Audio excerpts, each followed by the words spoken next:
right, so we're going to begin with Holy Monday. What happened on Monday of Holy Week? I'm going to call your attention to a passage in Mark's Gospel, Mark chapter 11, and we're going to read 15 through 17.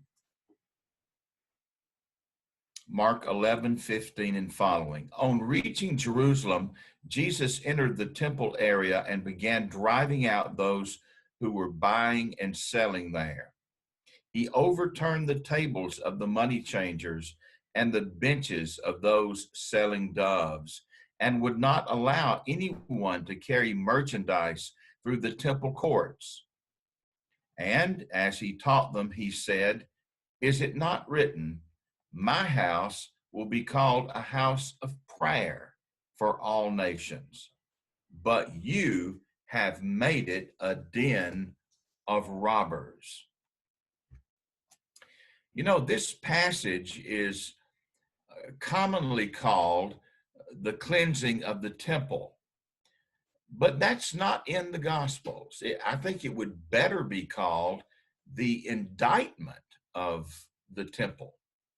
This event occurred in the court of the temple, which was a large area, believe it or not, an area of about 24 acres, bordered by columned porticos. And the temple was really small in comparison to this court. And in this courtyard, pilgrims who came for Passover could purchase animals for sacrifice and change their money into the proper coinage for paying the temple tax. And it's this activity that Jesus disrupted. He drove out the sellers and buyers and overturned the tables of those who were changing money and overturned the seats of those who were selling sacrificial doves. And Jesus wouldn't allow anybody to carry anything through the temple. And this drew a crowd. And once it drew a crowd, he began to teach them. Now I want you to visualize this. Visualize this. Did Jesus do this by himself? Probably not.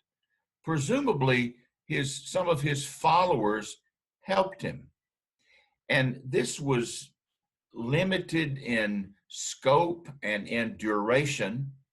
If he and his followers had taken control of the whole temple court and held it for hours, I just know that the imperial troops stationed on the porticos and garrisoned in the adjacent Fortress Antonia would have intervened. This was a brief episode. Maybe it lasted minutes, surely not over an hour. It was a limited thing in a limited area. If you were looking on from a distance, it would look like a minor disturbance that was soon over and done with. So, what did this mean? What did this act mean? Why did Jesus do this? Was this a situation where he came upon what was happening and he got angry and he threw a temper tantrum? He was suddenly filled with anger and surprised by what he saw? I don't think so. I think that this was an intentional act. I think it was deliberate. I think it was thought out in advance, just like what he did yesterday on Palm Sunday, sending those disciples to fetch a donkey that he could ride on to go into the city. You see, these are what we call prophetic acts. It's street theater, if you want to put it that way. Prophets of old would do this sort of thing. I'm thinking of Isaiah in Isaiah 20, when for about 3 years he would run around naked.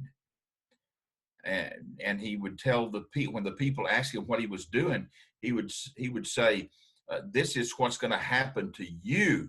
If you make an alliance with Egypt, you're going to be carried off naked as the spoils of war.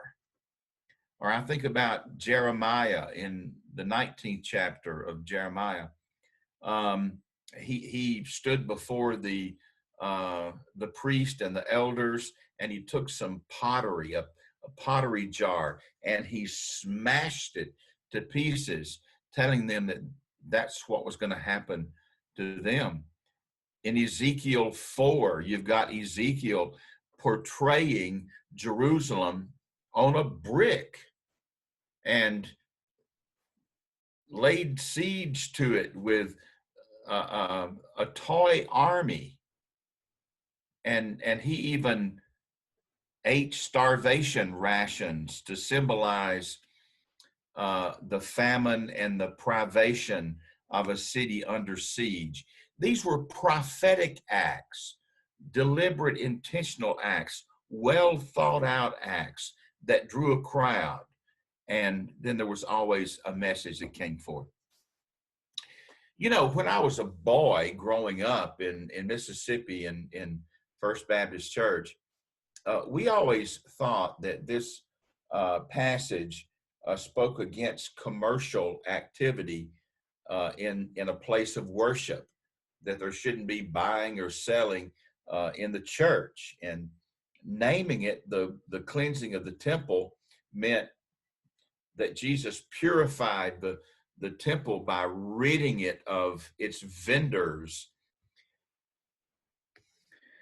But historically, these sellers of animals and money changers were not illicit.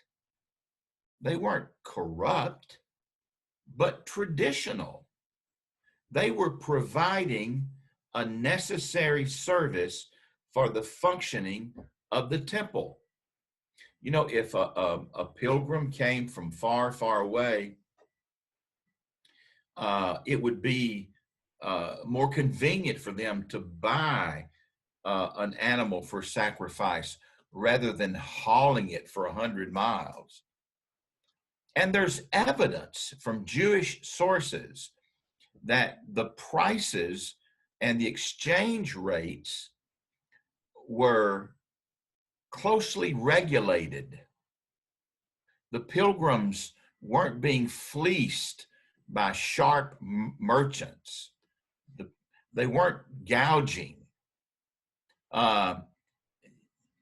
So what does this mean?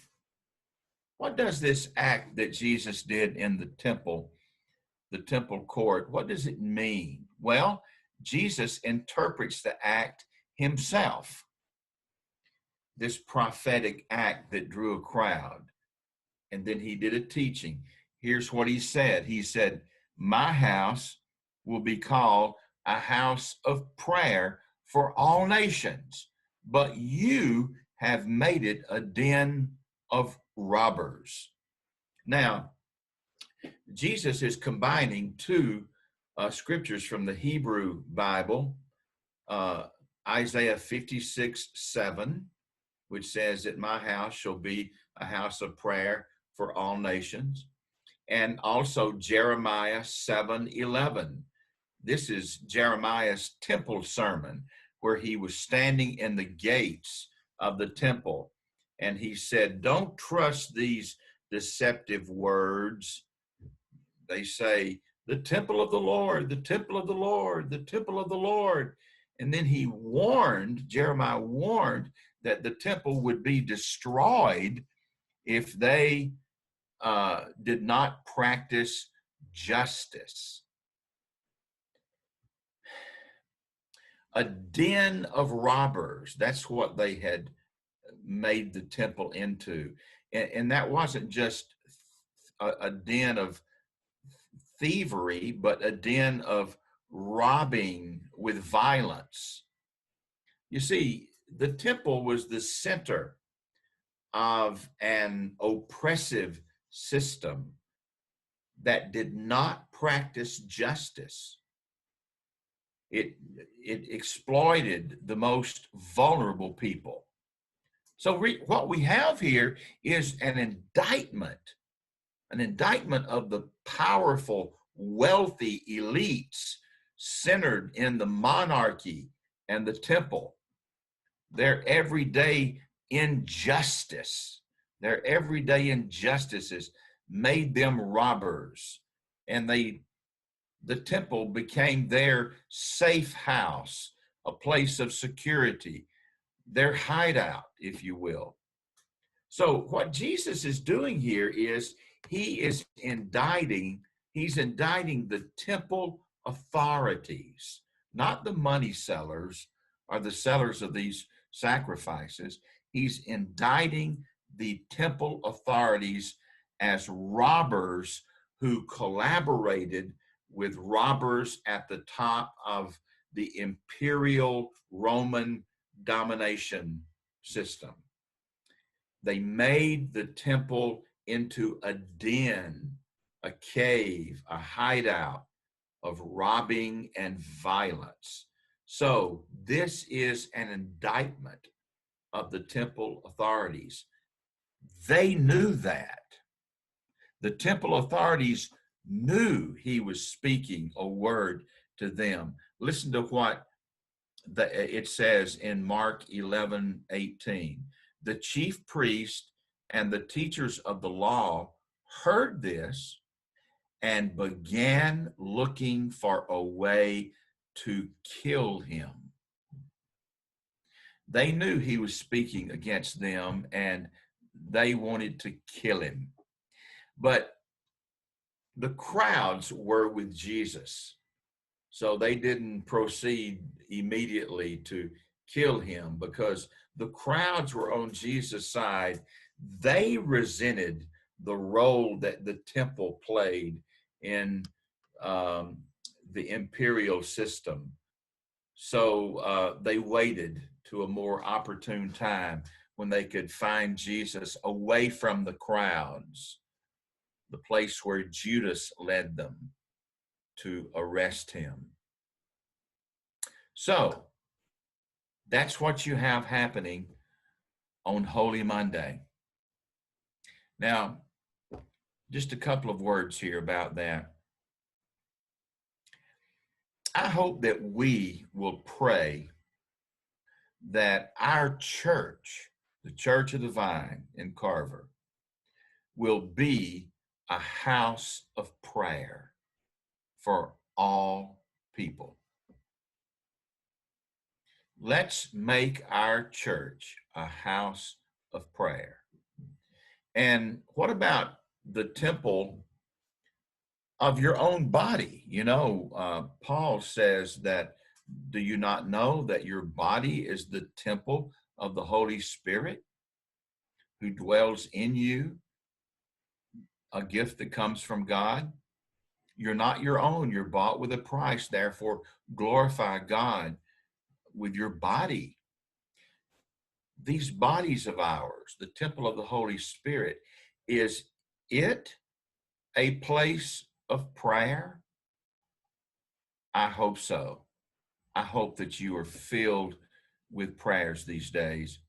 Another thing I want to point out is that we should pray for injustices and abuses of power that we are aware of, whether it's in our community, in our town, whether it's in our nation or in other nations. We should stand against injustices and abuses of power. If you read the first chapter of Isaiah, God makes it perfectly clear to his people that if their worship was to be acceptable, they were going to have to stop injustices. They were going to have to love mercy, do justly, and walk humbly with their God. You know, I just experienced at the Stop and Shop, not too far from me, uh, I witnessed an example of an injustice. I actually saw a woman sprinting, just like you would in a marathon. She was running to get some hand sanitizer. There was only a couple of bottles left, and standing in front of these bottles of hand sanitizer was an elderly man on a cane who was about to get them. She comes sprinting and knocks him over and grabs all of the hand sanitizer and takes off. Really? And I've witnessed some hoarding, people taking more than their share of certain items in the grocery store. This isn't right. And we Christian people should certainly not be engaged in that kind of thing. In order for our prayers to be acceptable, for the Lord to hear us, to answer us, if our worship is to be acceptable in His sight, we're going to have to do justice. There you have it.